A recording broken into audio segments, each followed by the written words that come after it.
Tutukan mo, September 6. Yan. We had a date. We have a date. Okay. So, ginawa namin to September 6. And this should be harvested September 26. Kaya lang, ngayon ko palang harvestin. Tcharam! Look. Ano ba yan? Itlog maalat. Yan. Sabi nila 14 days lang daw. Pero sa akin, gusto ko 20 days. Para yung bang pag nagmamantika yung itlog. Hala, may crack siya. Maalat na ito masyado. Bukod natin yan. Yan. Tapos, ilalaga natin ito.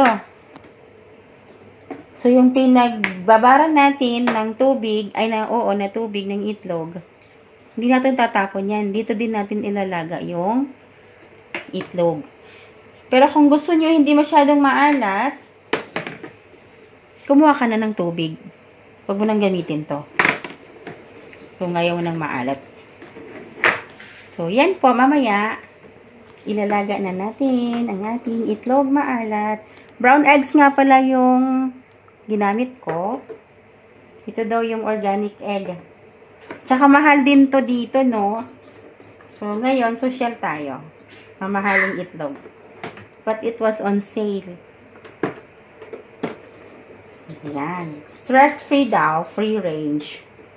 Tapos, organic siya. So, perhaps, masarap to.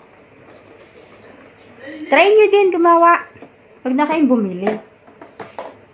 Mas masarap kumain ang gawa nyo. Malinis pa. Ano bang proseso niyan?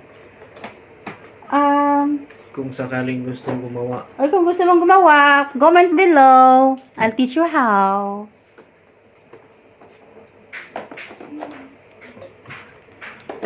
Ayan na.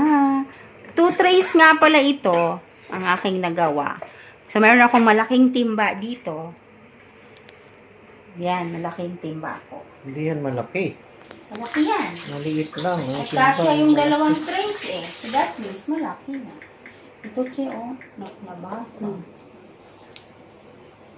Mamaya siya. Ito na siya. Nalaga na. Headlog. Mahalat na siya.